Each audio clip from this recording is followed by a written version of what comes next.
Jessi, I've been in your shoes more times than I care to count.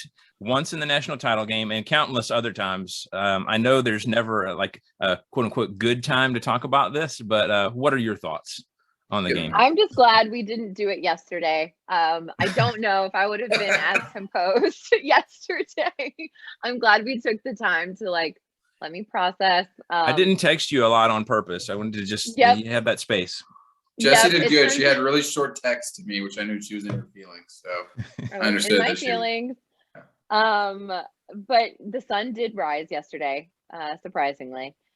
I'm not going to stop thinking about the blocked field goal and that failed 2-point conversion for a long time. It's fine. I was a little surprised we went for 2. I understood it, but I was a little surprised on that one. Heck of a play to Georgia to block that field goal. That was also huge. Mm-hmm. And Jalen Carter, a beast. Yeah, I think my biggest takeaway from the game, despite everything, obviously it was a crazy game. It was exciting to watch. It was stressful to watch, regardless of what side you were on, even if you didn't even like either team. It was just a good game to watch, which I feel like a lot of people didn't think it was going to be. For some reason, people thought, Bama would run away with it, and we didn't, obviously. But my biggest takeaway was the way that, number one, I really appreciated Kirby Smart asking about Jamison Williams. I thought that was really classy when the coaches met in the middle of the field. So, kudos to him. I think that was a really great way to kind of end it. And then in Saban's presser, I mean, you can tell, you can read the room, and I think he read the room really well. You have 2 team leaders that are sitting next to you that, number one, they know the mistakes that they've made. They are more disappointed and more frustrated than any fan is ever going to be. And then you have a group of reporters that are going to ask all these questions about what could you have done better and da-da-da-da-da. And they're focusing, rightfully so, on this one game. And for coach to say, hold on a minute, we're going to stop this right now before we leave. Let's say one thing. These men are not measured by one game.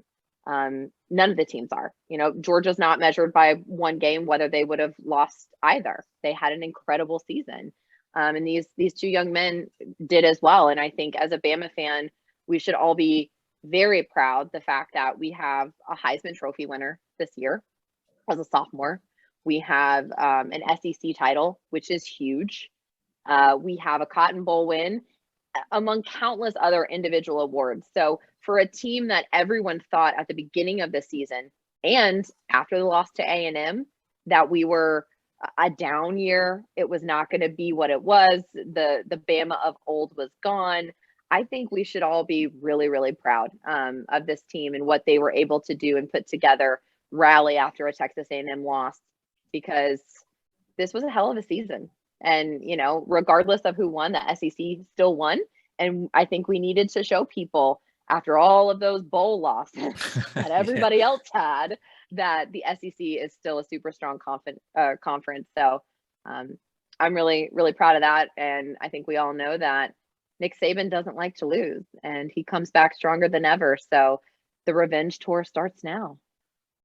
I'd be perfectly willing to put up with a revenge tour if it means being able to have this moment right here. So, but yeah, no, they definitely don't have to hang their heads at all. Great season for one that they weren't necessarily expected to. A lot of young guys on the team. So,